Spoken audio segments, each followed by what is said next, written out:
ancient Near East would change. But they would change over long periods of time. Not like what we're used to today, where each year there has to be a whole new scheme of whatever. Testing, 1, 2, 3. That's on. So the mute has to be off then. Good. Orthography, the art of writing and the styles. What they have done with the Dead Sea Scrolls is one of many factors of trying to deal with dating and time period. Comes down to font. What the style the scribes would use. In other words, how letters were made in intertestamental time period, were there changes there, how they were made from inscriptions that we see, time of Christ, etc., etc. They find a new manuscript. It's not like you find this and that's the only piece of evidence, but you find that, you start saying, kind of looks intertestamental. Can we narrow it down by way of the style of writing from what we include, for example, the difference between vowel pointing and consonantal vowel? It'd be along that line, sure, because you'd say, well, when do we first start finding the vowels? There's documents older, then you pretty well say it's in the time frame, and that fits. Let's see. Thought we had one more here. What is etymology? Yes, study the origin of words and how they change over time. What is an idiom? Spoken expression, maybe kind of like a cultural expression. Yes. This is what gets difficult in a language. Because with an idiomatic expression that all languages have, present and ancient, with an idiomatic expression, you can take and go to Webster's Exhaustive Dictionary, look up every word in that statement, and still not understand what's been said. I remember back in the late 60s, I was in college and I had this student from India walk up to me that I knew, and he says, "What's it mean to blow your mind?" I had to be kind of careful how to explain that, but he knew all those words. But when he heard people saying, "Oh, that blew my mind," it didn't make any sense. He didn't understand. And so what am I getting at is you even have idiomatic expressions in Scripture, don't you? The Old Testament, you'll come across a statement and you say, "What on earth does that mean?" And then you start finding, oh, it's used elsewhere. It was an idiomatic expression. And it's interesting when you look at blow your mind, there's the literal concept and then, the literal actual meaning and the conceptual meaning, where you could actually be putting LSD, physically blowing your mind away, or just be... Somebody just coming to our country says, what's the statement for basketball in March?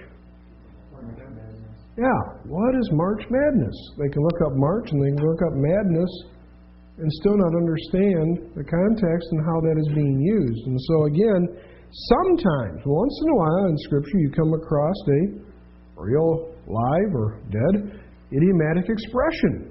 And you're grappling for how does that come across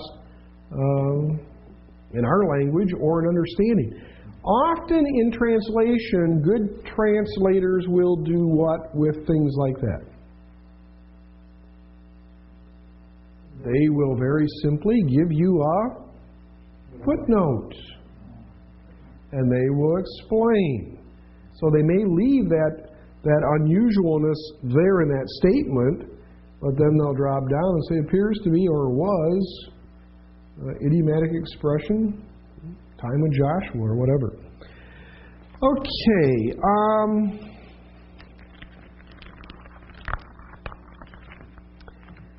Open up in your Bibles to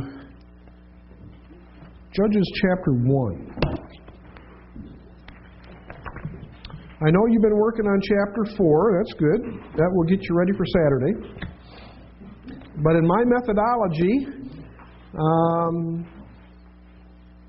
I like the A little bit of the mind grinding, grappling, struggling, wrestling. Got that figured out. And enough of it, and you start getting, I think, a little bit more brave to dive in and make some mistakes, but press forward. And that's what we want to deal with. Judges chapter 1.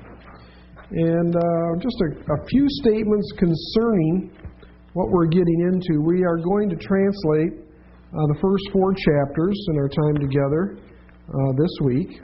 And but I also want to deal with some context. As you close the book of Joshua, you have on scroll what God expected. That's what you're supposed to do. Conquer the land, tribes that have sections of the land. This is how you are to deal with those who are in there, etc., etc., etc. When you come to the book of Judges, you get, meanwhile, back on the ground. This is what actually happened. And as we get into Judges, we've heard, of course, of the 7 ups and downs, spiritual ups and downs in Judges. They get close to God. They'd slide away from God. They would sin. He would send an oppressor for X number of years. They'd cry out for a deliverer. God would send a judge. He'd deal with the enemy. And they would start moving back in the right spiritual direction. But 7 cycles of sin, scholars call it, over a time period of roughly 350 years.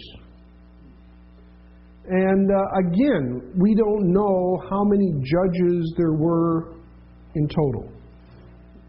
These are the ones that we have. There may have been more. But it was a very troubling time. In fact, so troubling that an Old Testament scholar 150 years ago in Germany by the name of Julius Wellhausen got to the book of Judges and he thought to himself, the Bible has to be out of order. And so he went on his quest of the JEDP theory because he thought when he got to Judges, I should say, that it can't be arranged this way. This cannot be the flow of history. Why? After all you hear about Israel and the law, up through Deuteronomy, up through Joshua, you open up Judges and it's like, where's God? Where's the law? Why are things so dreary, sinful, and dark? And so in his actual writings, he points that in his early studies as a Bible student, that perplexed him and literally turned his view of the Old Testament upside down. Well, we believe solidly that we have a biblical answer. Very simply, God can present His Word, God can communicate His Word, but the next thing is, are the people going to obey His Word? And if they don't, it doesn't take many years to really have a nation in trouble, seriously, before God. Judges 1-3, the prophetic author surveys the facts that exhibit the behavior and attitude that the Israelites had in relationship to the Canaanite peoples who were left in the land. And it shows God's reaction for their lack of proper action there within the land. Chapter 1, let's take a look at chapter 1 and verse 1. And let's deal with both the structure and also the translation. The structure and the translation. Vayahi Akare Mot Yehoshua. And let's, just for a moment, each one try to piece that together. Okay? Try to translate it just, in your thinking, in your mind, from what you know by way of vocab. Vayahi Akare Mot Yehoshua.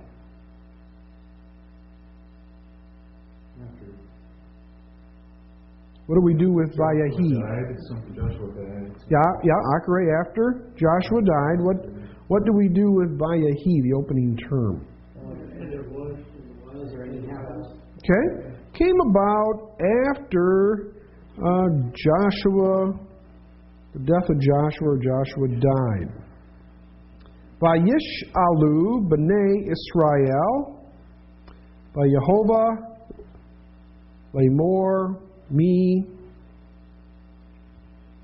Ya'ale, Lanu El Ha-Ka'ani,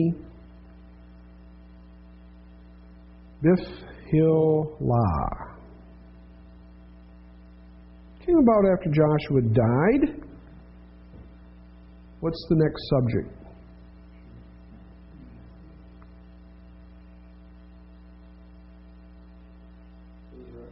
Yeah.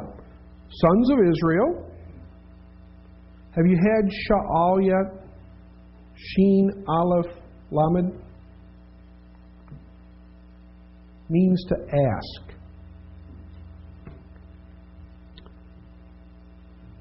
Came about after Joshua died that sons of Israel asked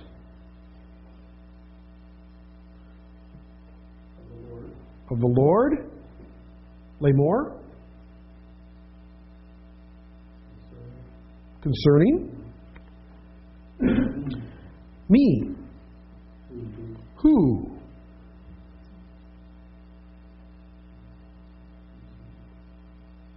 Ya'ale. Who will go up? Lanu. El.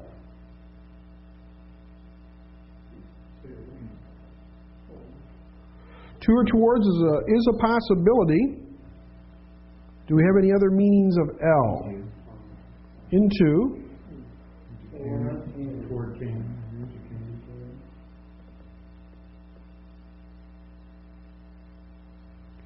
Someone look up. Is there any other meanings of El? Do we have a BDB here? Or other dictionary? Against who? Canaanites. And the next term has the idea of initially, or the one that starts. In other words, the idea is who's going to start the attack. We know it's a given, that's what we're supposed to do, but, who's going to lead the way? Mm-hmm. Yeah, the Bat Hilda.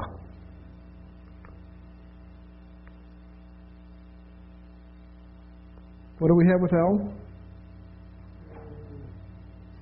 Can it be an adversative? As far as direction of inside, by, among, back. Yeah, also against. So probably the idea of against. Someone take from the beginning. It came about after the death of Joshua of Israel. The sons of Israel asked of the Lord concerning who should go before them or lead them, go up ahead of them against the Edomites, I guess. Mm-hmm. What did we say that was?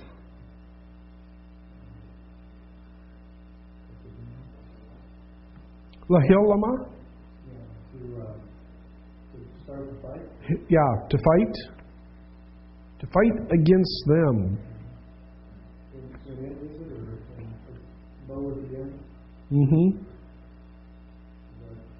In the land, is that get it or to go? What do we have there? Enter it. What's the last word in that? It's the idea of with them or against them. Vayomer, Yehovah, Yehuda, Ya'aleh, Hine, Naphati, Eretz, Yadu, or Yado.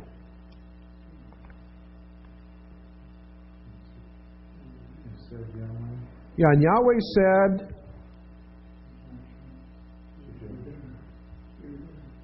Judah, good. Judah shall do what? Shall go up. Hine, behold, and then the root here is what? Nathan? Nathan? Yeah. Who is given? What do we do with the Hirik Yod in the end? I, good. I have given the land into his hand. Who would the his relate to? He's dead.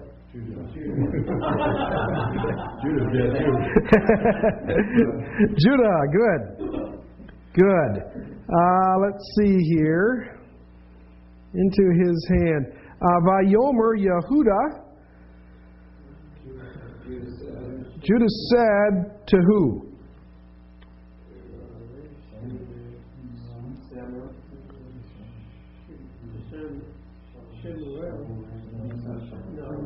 Yeah, to Simeon. Akiv.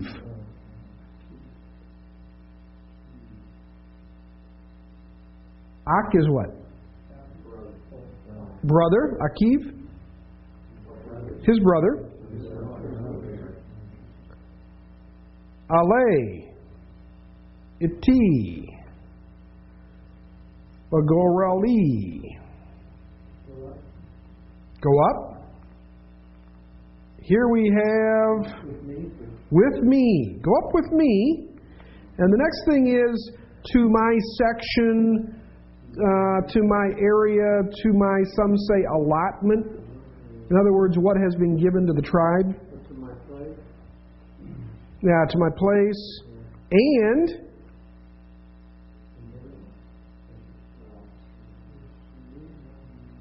Vanilla Kama.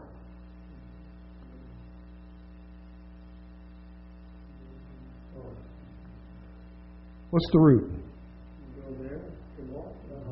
It's back to the word for fight again. And the idea, we will, or let us fight.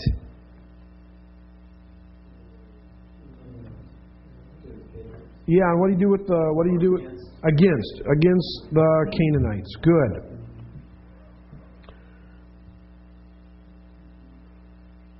Vaha, Lekti, Gam, Ani.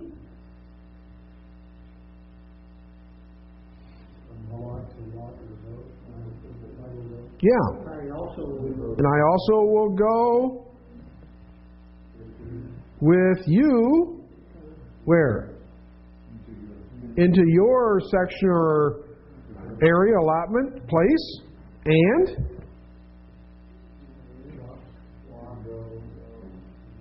Now this is a good one. There's only 3 words, but tell me what the subject is of the verb.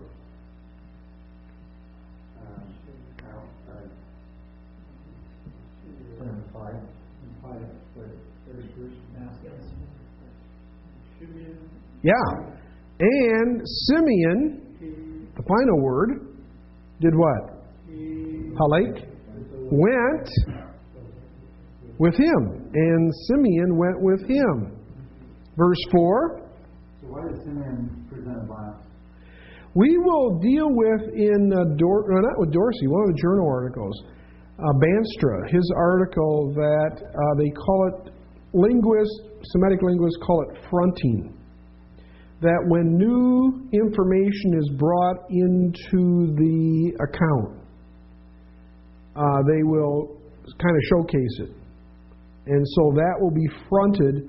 Other things will fall down the line that normally grammatically would go there. And so for the reader or the listener, it sounds unusual not so to speak the norm. What's happening is they're highlighting. And so things are out of arrangement grammatically. To call attention to it. Call attention to. Yep. It would ordinarily wouldn't be in the back end like that. Right. Right. And so when you read it, you say, "Oh, what's going on here?"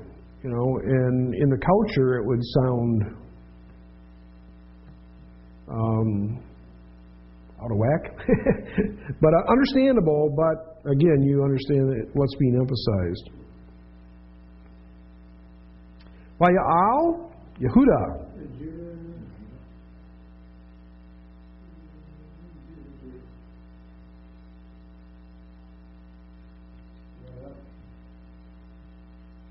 Yeah, and Judah went up and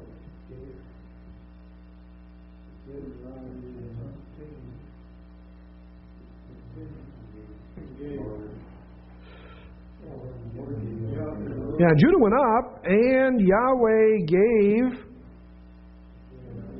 the Canaanites. Good. Canaanites and the Perizzites into their hands.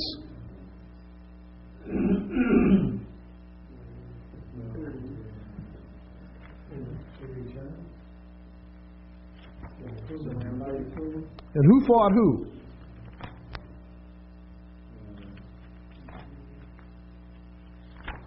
Who fought who?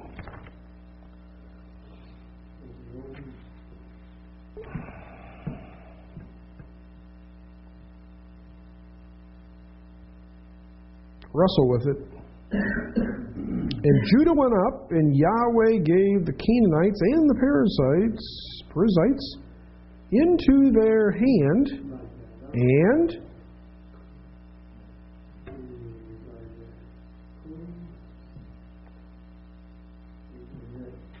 the root is nun kaf he. So you have a nun missing, initial nun. Nun kaf he means to strike, to beat. And they beat them, they struck them in what? In Bezek, a location. In Bezek. Now think of your chapter on numerals. Yes. They struck them in Bezek 10 alafim, 10,000 ish. Man. Why is it not a plural form of man? Doesn't have to be. I don't know about here, but in Michigan, you go into a restaurant, guys and their wives, waitress will come up to your table and say, "Good evening, what do you guys want?" Do they do that here? That's a phenomenon. I don't know how long it's been along, but it's like, that always hasn't been that way. I mean, why doesn't the waitress come up to the same group and say, "Well, good evening, what do you gals want tonight?" Guys has become a what? Generic collective. Same thing here. Ish simply could be mankind. That idea. 10,000. Then what happens? I just asked why they use a single word for 10,000. Isn't it probably about or something? Time period, probably. Time period, or if there's more than one way to say something, it's the authorial wish, so to speak. That's what they like to use. Vayinsu et Adoni Vezek. Vezek.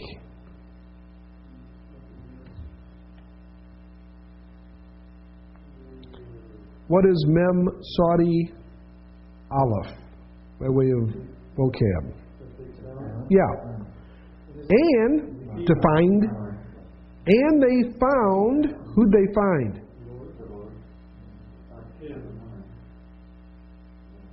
Adoni Bezek. Now in our English Bibles, this is a proper name. What we don't know is it a title? They now believe that, remember Abimelech? The big question in Genesis was, Abraham dealt with Abimelech and the wife issue. Years later, his son deals with Abimelech and his wife issue. Can it be the same person? It appears to be what? A title, perhaps. Just like Pharaoh was a title, or king was a title. Now they're thinking maybe even Adonai Bezek, the Lord of this, could be, or it could be personal name, but that is an issue.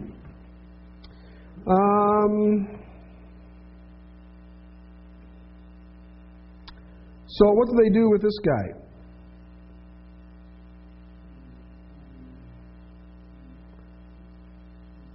Vayolachamu. Yeah, fought against him. Here's our word to beat or to strike again, with the noon missing and the hay. And they beat or struck the Canaanites and the... Good. And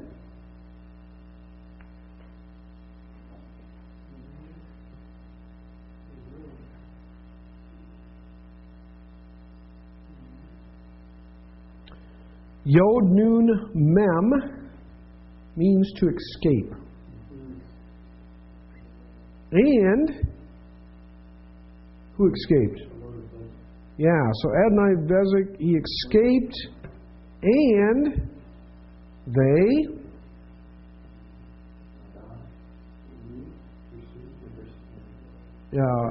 Resh Dalet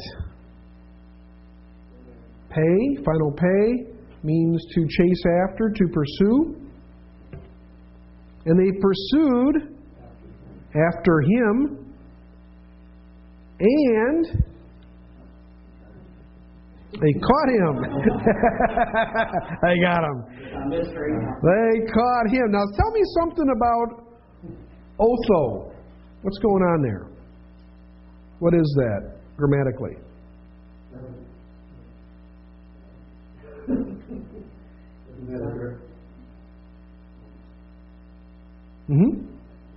It's a form of the... You're right. Say it. Direct object marker. Right. Yep. With what? With the national pronoun suffix. Good. Yeah. And they caught him.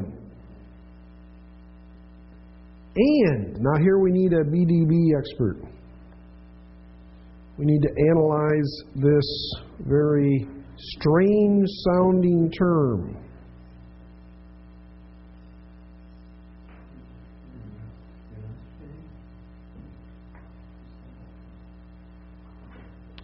Kof Saudi final Saudi. It's a mouthful. Kof Saudi final Saudi. Somebody look that up for us. This gets gruesome. Gruesome? Cut off? Yeah. And they cut off, and we have a direct object marker.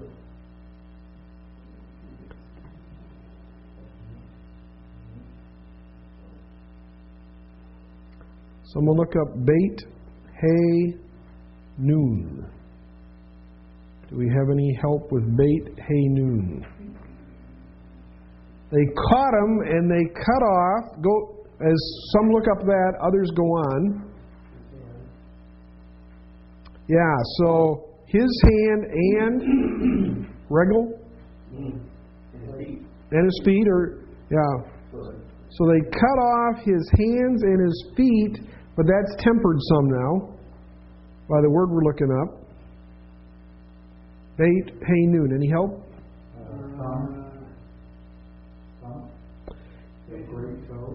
Yeah.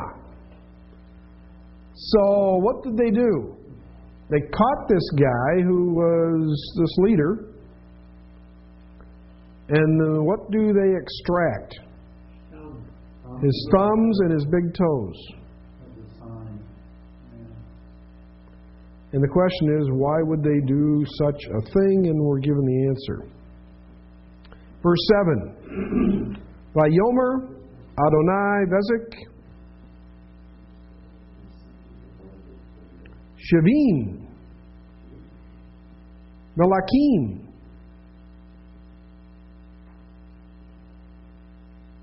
Shavah is what? Chad, Shnaim, Shlosh, Arba, Kamish, Shesh, Shavah? With 70, with Eem. 70 kings, then the term we just looked up, Beit Hanun, 70 kings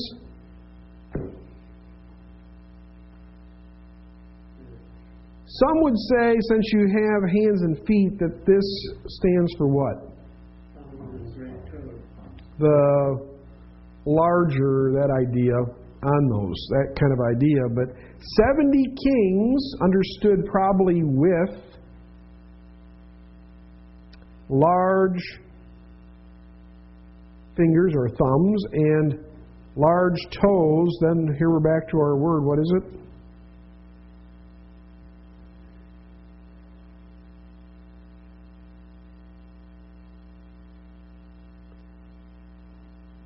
Makutsatzim. Yeah, cut or cut off. What did they used to do? Quickly look at that line that's left. You know a few words already. What did these 70 with thumbs and big toes cut off used to do?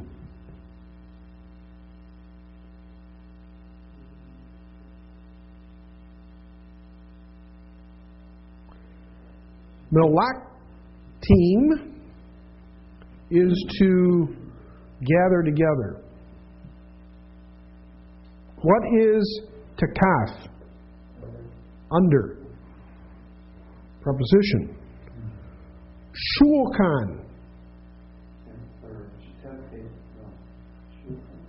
Table. And with the hirik yod? My. So, they cut off his, apparently, thumbs and big toes. Why? The same guy had done what?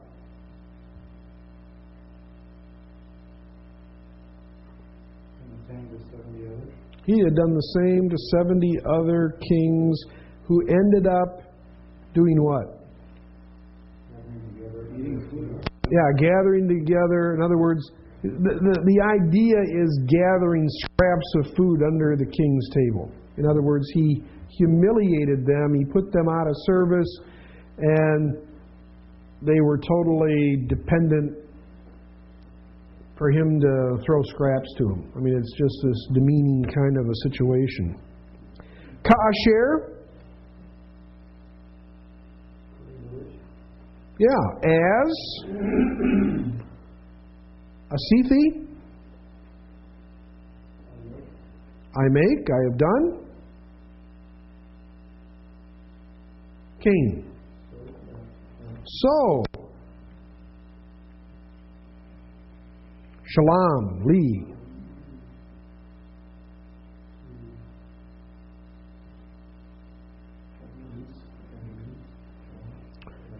It means to give back. It means to like repay. Elohim. And I'll put that together. He's done that to those individuals. Then he says,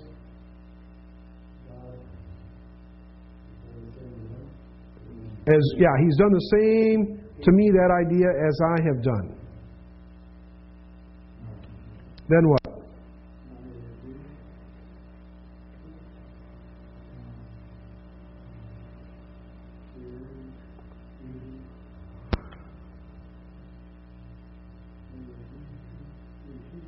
What's the root next verb? Yeah. And they what? And they went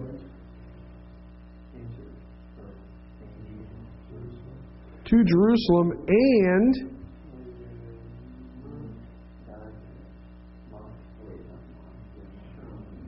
Vayama Sham? and died there. Who died? And he died there.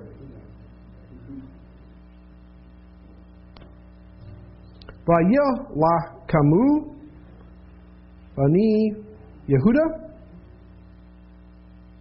Yerushalayim Vayelkadu Totha, and sons of Israel, what'd they do?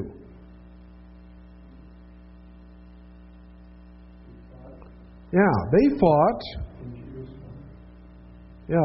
against Jerusalem, and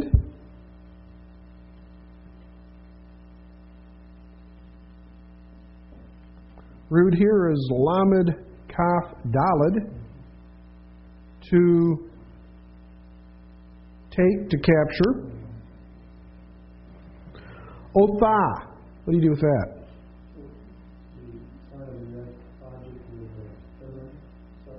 Yeah. What's that referred to?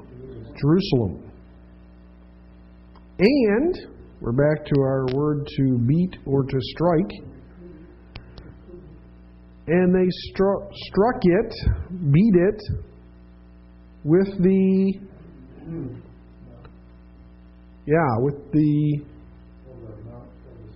mouth of the sword, so the edge of the sword, and Ha'ir, the city, Shoku Ba'esh. Aish?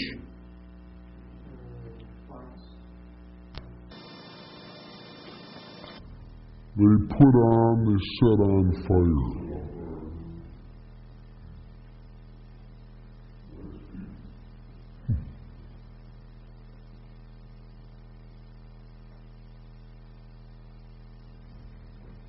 Then what?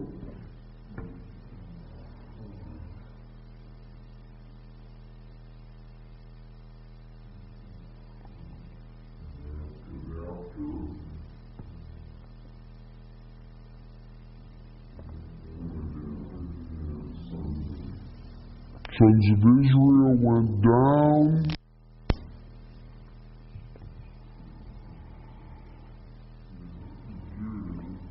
okay.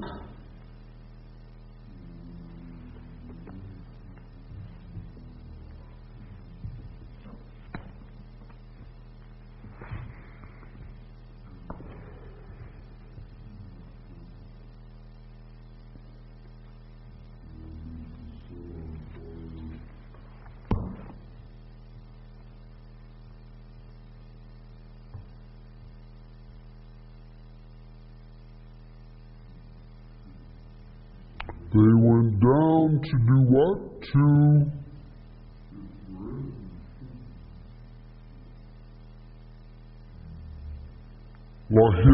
Lahem?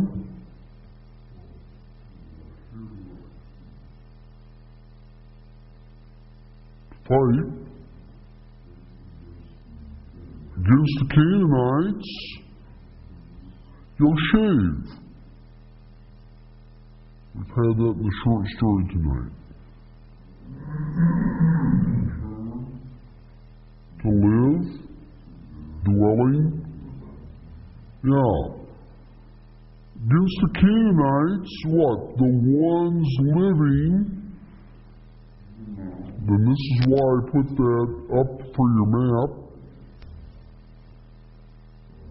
Har.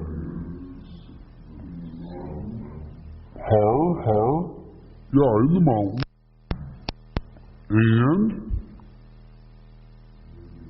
in the Negev. I need to add that to our map. I don't think I have that. And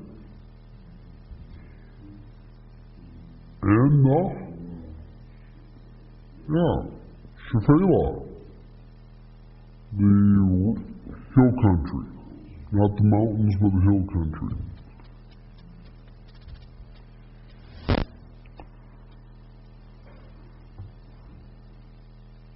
Next.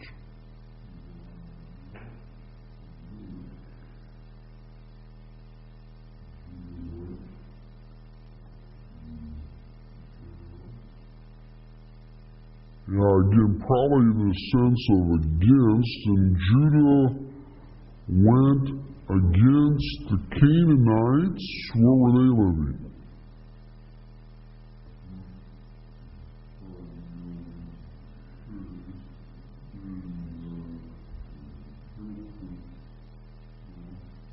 Sound it out.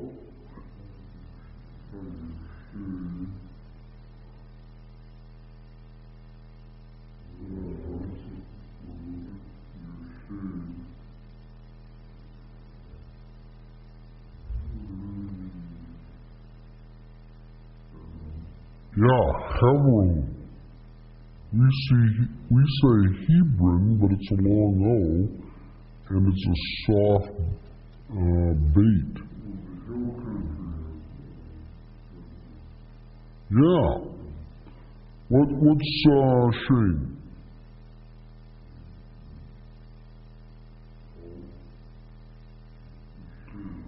Yeah, the Canaanites are living in Hebron. And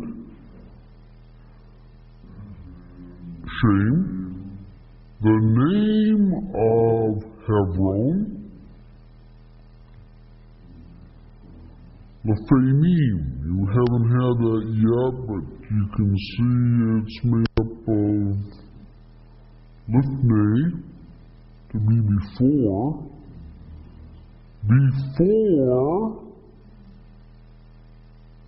The name of Hebron before understood was, sounded out? Yeah, Kiryat Arba.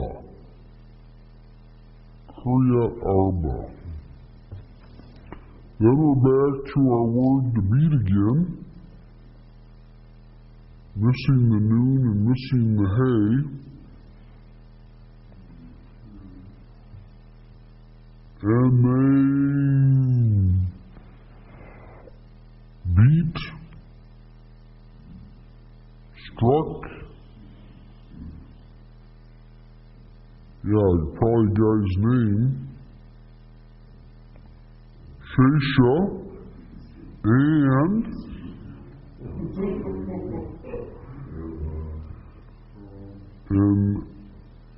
Achiman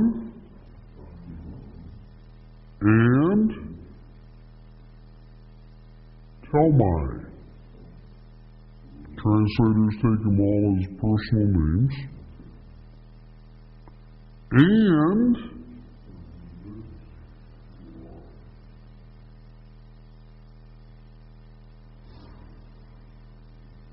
he went. Who's the he again? What's the antecedent of the he from the context? Good. And Judah went from there against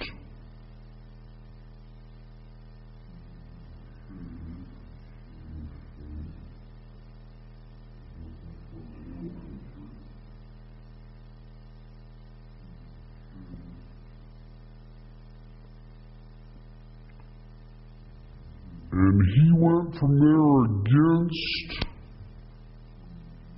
Yoshev. Yeah, the ones living in, understood. Sound out the next one. Debir, our English Bibles have Debir, city of Debir.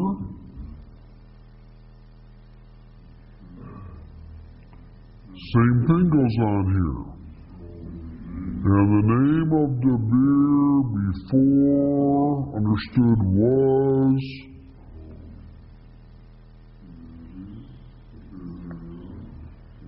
Kiryat Sefer. From your vocab, what is Sefer? Book. And so was it kind of famous for producing scrolls? Maybe. Something in the name was attached to that idea. And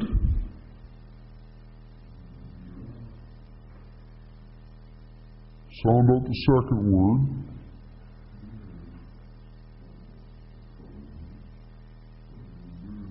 Caleb. And Caleb said, Asher Yafeh et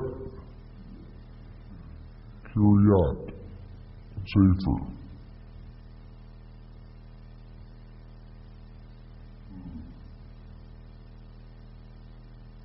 Kind of the idea, whoever, here's our word again, whoever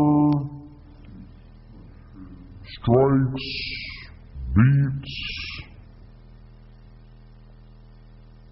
Kiryat Sefer, and captures it, understood, I will give, to fact him. That Othniel was the youngest. That's the idea. Next statement. I will give to him. Vayaten lo et Aksa. Betho Bati. la isha. La Isha. Aksa, his daughter, for a wife. Vayahi. My daughter, La. For. It came about. Wife. Aksa apparently name of his daughter.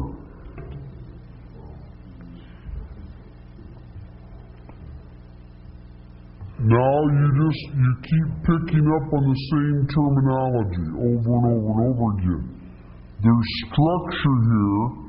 Notice We'll Sha'al deal is with it there. tomorrow, but there's actually, in each of these chapters, there's structure. There are different kinds, but again, a hearing audience, you keep picking up the repetition of the phrase. So what transpired? Who gives what to what? Othniel does what? Takes the city, therefore he gets Aksa for a wife. Then what? So that's happened. What does she do? Right. That would be one indicator that is what is she setting went the boundary, and so to speak, the structure.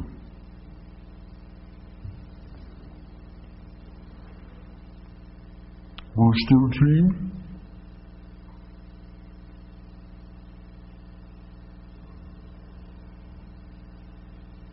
has the idea to,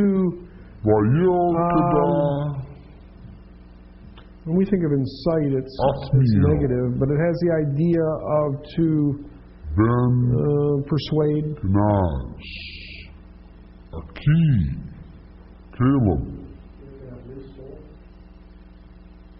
Ha-keton. And she persuaded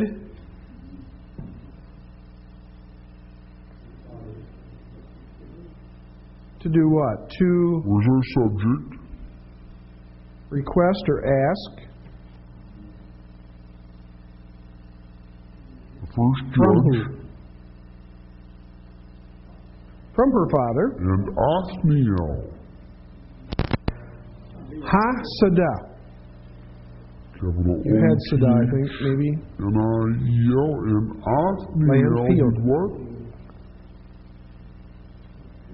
He captured it. Othniel, she got down the from son of Kenaz. Chamor. Close. Yeah, from the donkey. And Caleb's brother. he said to her, The young. Caleb the said to her, younger. Malek. Next line, or next word. What? Yeah, what to you, what for you? Nobody knew. That's an expression. We would, of course, phrase it differently, but, in other words, With them low. what do you want? What's the issue? And she said, Captured from. lo, to him, After Ava. you captured it. Hava.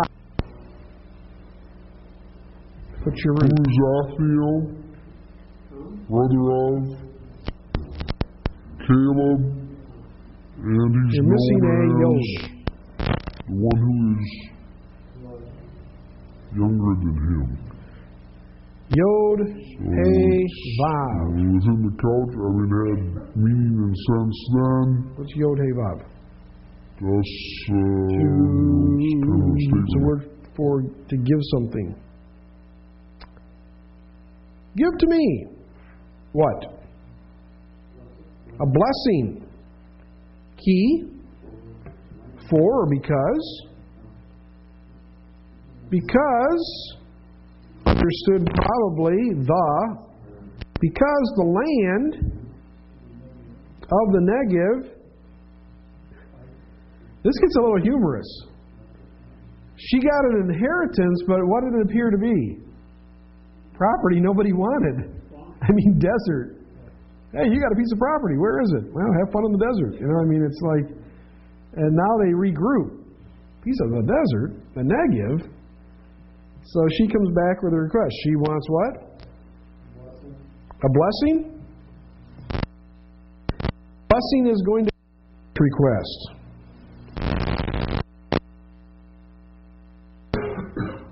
You shall give to me gulot,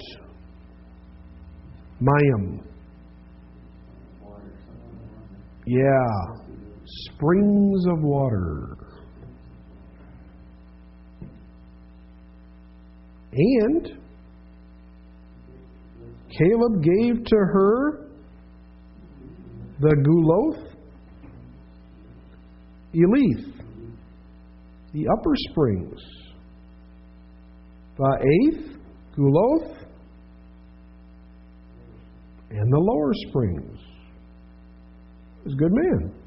There was an issue, request, and he came across. Ubeneh, Keni, Kothain, Moshe, Alu, Meir.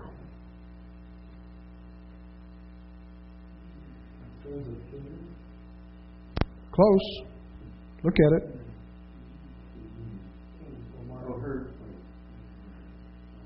Remember, we do what? We go Canaanite, Moabite, Edomite, Ammonite, Ite. What do they do in Hebrew? Hirik Yod. So,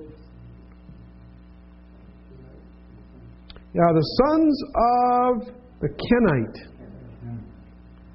The next word, pretty rare, father-in-law. Chet, Tav, Nun, final Nun. Father-in-law. Father-in-law of who?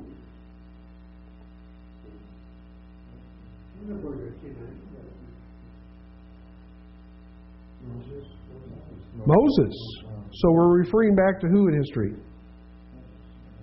Moses' father-in-law. Jethro. Way back to Jethro. What's Jethro's second name in the Bible? Reuel. R-E-U-E-L. Reuel and Jethro. Moses' father-in-law had done what? Ayin Lamed Hey. Here we have Ayin Lamed with the vowel. gone out from the city of Marim, palms. This was an old expression used, scholars believe, to the city of Jericho, which is the city of palm trees even today. He went up from there, the city of palms,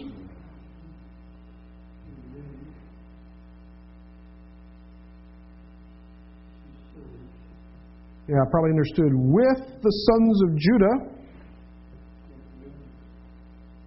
Here we have our term that you wrote down tonight on your map. Midbar, understood, probably from would be understood the wilderness of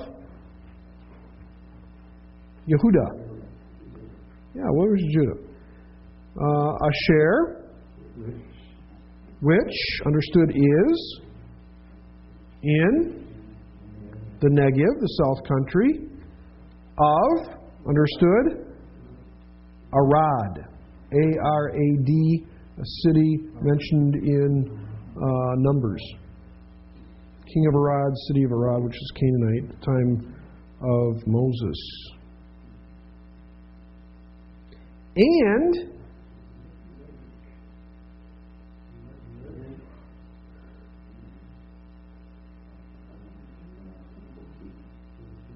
probably understood from the context who? Judah. And Judah went and lived with the people. Well, probably not Judah. Probably who? Kenites. Kenites went and lived with the people. In other words, they're identifying with the conquest. They may not have been soldiers, but their presence, somehow they're helping in this whole issue. And how do you pronounce that last word? Let's see where we're at here. Ha'am. Am is people. The people, with the people. Vayelek.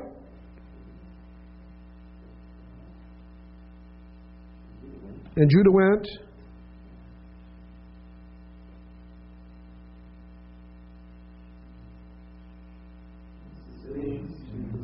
with Simeon, his brother. Here's our term here, missing the noon and the hay again. And they smote, struck, beat the Canaanites, the ones who were living, probably understood in. Here we have another place. Zareph, Zaphath, and this means to decimate, to destroy, to annihilate.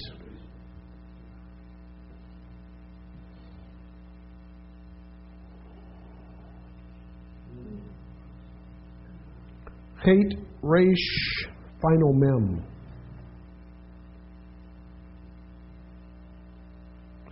Think of that. Chet, Resh, final mem. Let's talk about this. Where do the Muslims get the idea of holy war in history? Jihad.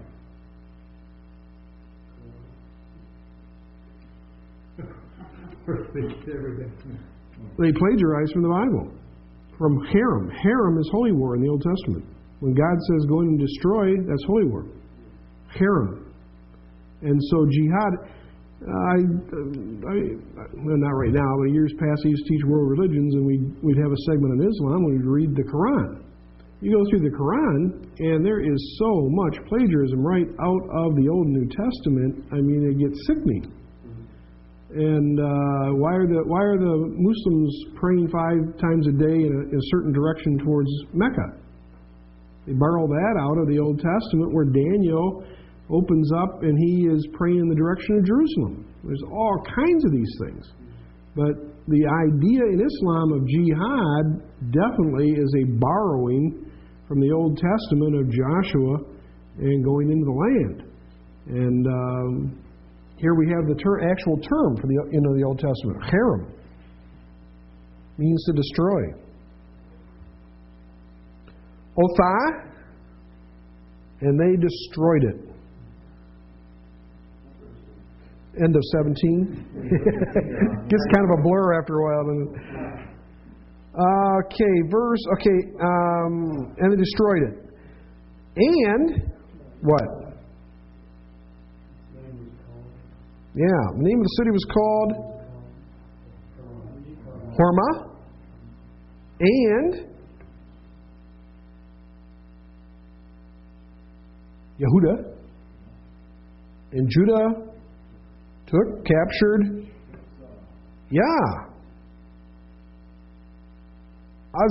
This is what? Gaza. And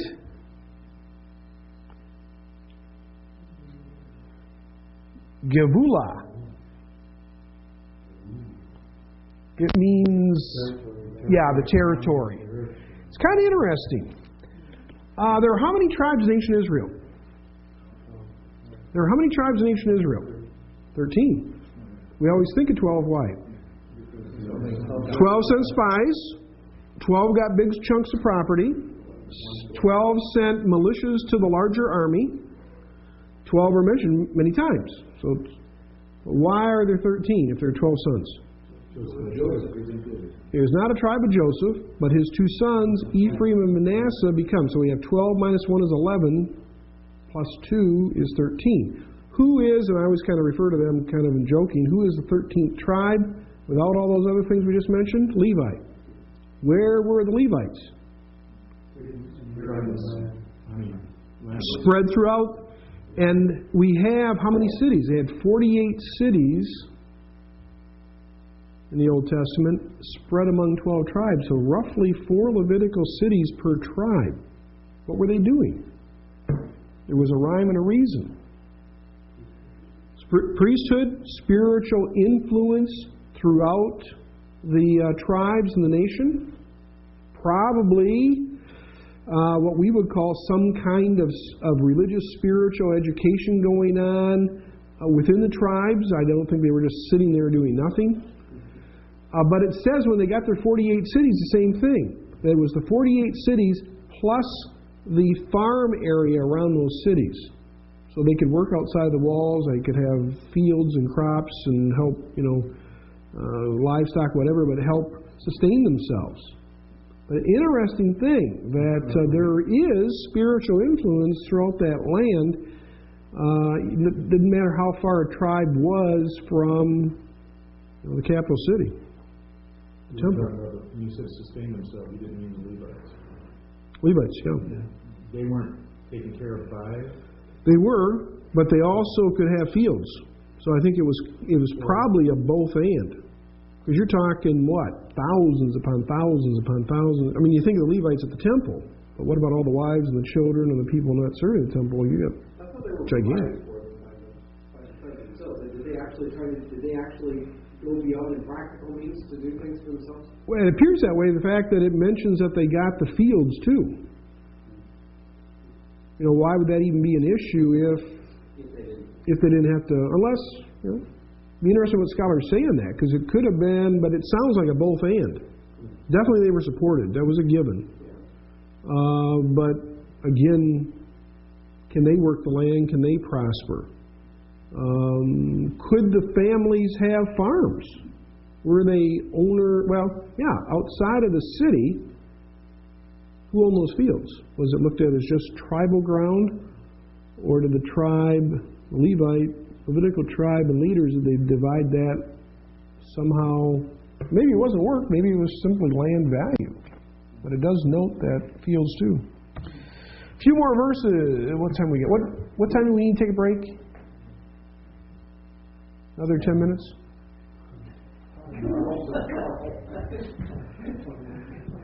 Okay, a few more verses here.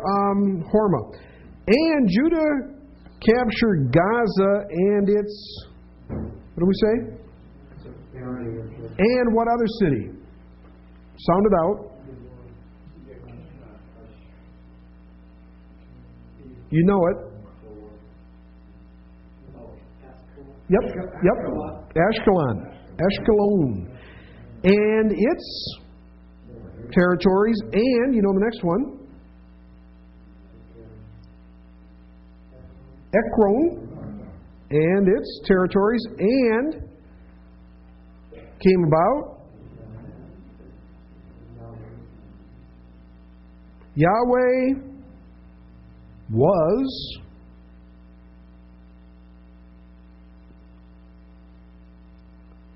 that can mean what? With?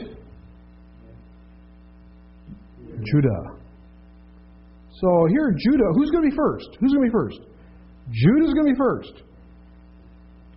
Judah immediately, and it's kind of interesting. You have to decide it in your study.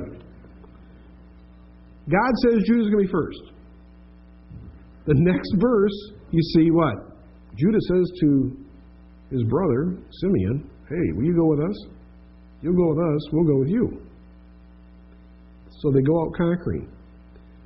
The question is, exegetically and theologically, was Judah following God or afraid of the enemy to go by themselves? You go with me, I'll go with you, but God had said, Judah, you go. Kind of interesting. But yet there's victories. But then you'll see Judah, after Judah, things almost crumble. And the other tribes have phenomenal problems with the Canaanites. And it gets, and we'll see in our translation, it gets humorous in a bad way. It gets humorous at the end. Because at the end, one of the tribes is up in the hills. And it says the Canaanites wouldn't let them come down into the valleys. They were trapped up there. Some of the tribes didn't annihilate the Canaanites. They said, why annihilate them? They could be our slaves. So a number of the tribes put the Canaanites into slavery to where they were paying tribute. You know, you can have your farm and live here, but, 50% comes to us. End of the year, the end of the harvest. But it gets humorous. It gets all the way down to the end, and one of the tribes, we'll look at it, I think it's Asher, they couldn't come out of the mountain they lived on. And the Canaanites had the chariots down the valley. They couldn't fight them. They were trapped up there. And so here, it was nation, or tribe by tribe, God says, go do this, go do this, go do this, I'll be with you, go do this.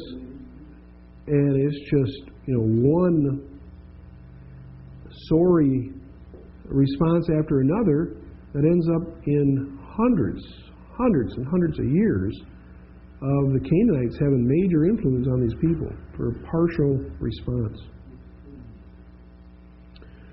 A judge. What's the root for judge? Sheen, Shaphat, Sheen, Pei, Tate. Used 200 times as a verb in the Old Testament, 16 times as a noun. And there is this unusual tie in with Canaanite history. That in several Canaanite cities, and we have in ancient documents, when their kings were abolished, they established judges. So it's not just Israel who's using this office.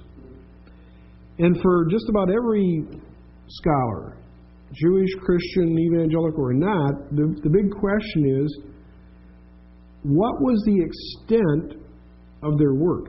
It's kind of this strange thing. You see him leading the fight, and you see Deborah under the palm tree serving as a justice, and things like that. But the big question is, was it territorial? Was it tribal? In other words, was Samson over the whole nation? Or part of it? Was Jephthah representative of all 13 tribes? Or of Ephraim? There are a lot of questions there. Or were these just sample skirmishes? Could have been. Could have been. And it could have been a lot more of them. Did each tribe have a judge? We don't know. But we kind of think, wow, okay, it wasn't the king, so they had a judge, so the judge kind of somehow had rule over everything. But then you start looking at some of the accounts, and that doesn't appear to be maybe the case, because you have what? You have Jephthah going after the Ammonites, and he beats them, and who gets mad at him? The whole tribe of Ephraim. Why? Ephraim was like the state of New York in ancient Israel. They were the trendsetters. They thought they were top dog. And you don't do anything without letting us know. And so he goes and beats the enemy, and they're ready to kill him. You didn't include us on this battle? Who do you think you are? And then we get down to the whole thing where how many Ephraimites died? 42,000, because they can't pronounce Hebrew correctly. Shibboleth, which shows us what? Time of the Judges, there were already dialectical differences in Israel and probably among some tribes. That, say a word for me. Say this word,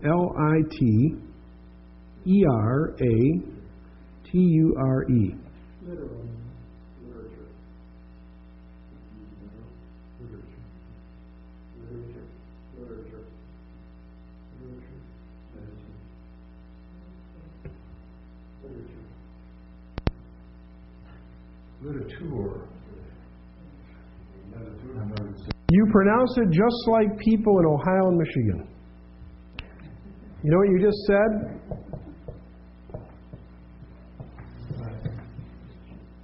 Say Mature. You'll do the same thing.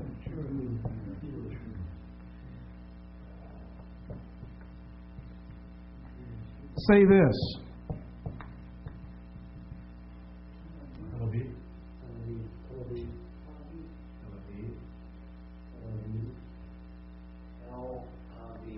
Right.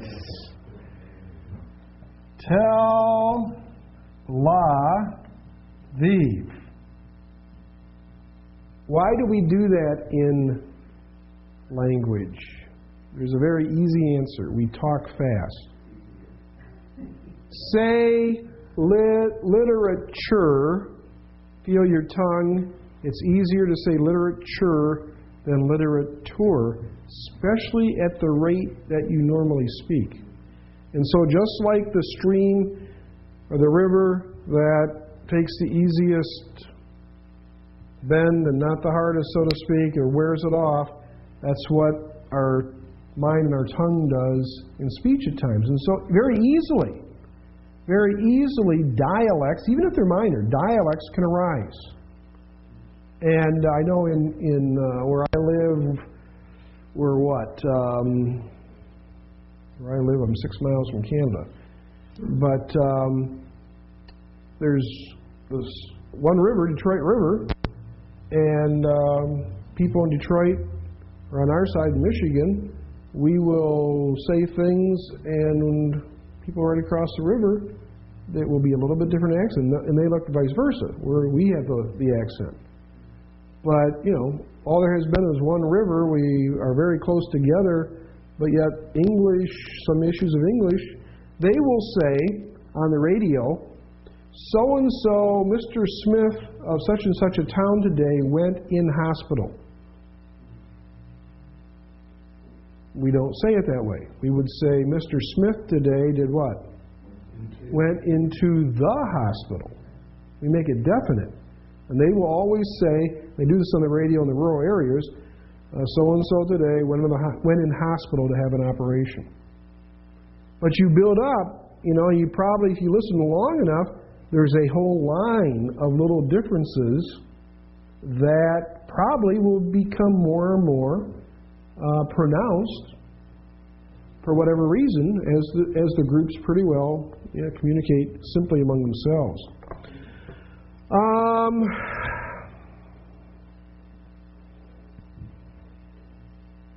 We'll pick up at that point. Let's take a 10-minute break. We'll come back for about 20, 25 minutes. key.